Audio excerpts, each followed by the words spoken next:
Hello guys, আজকে আমি বানাচ্ছি আমাদের নিজের গাছের মোচা দিয়ে চপ। তা প্রথমে মোচাটাকে কেটে নেওয়া হচ্ছে গাছ থেকে, তারপরে মোচাটা কেটে নিয়েছি। কেটে নেওয়ার পরে আমি এটাকে রেডি করব। দেখুন মোচাগুলো কেটে নিয়েছি, রাখলি খুব কুচি করিনি।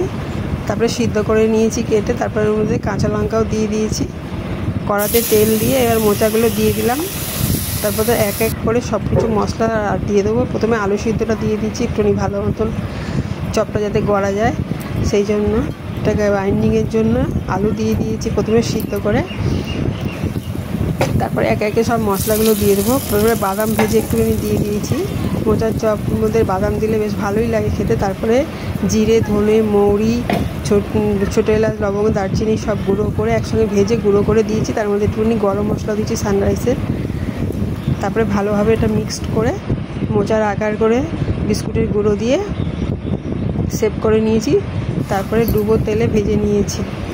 দেখুন কেমন হয়েছে, দেখতে তো ভালো লাগছে, খেতেও ভালোই হয়েছে। আপনারা বাড়িতে এরকমভাবে ট্রাই করবেন মোচার চপ।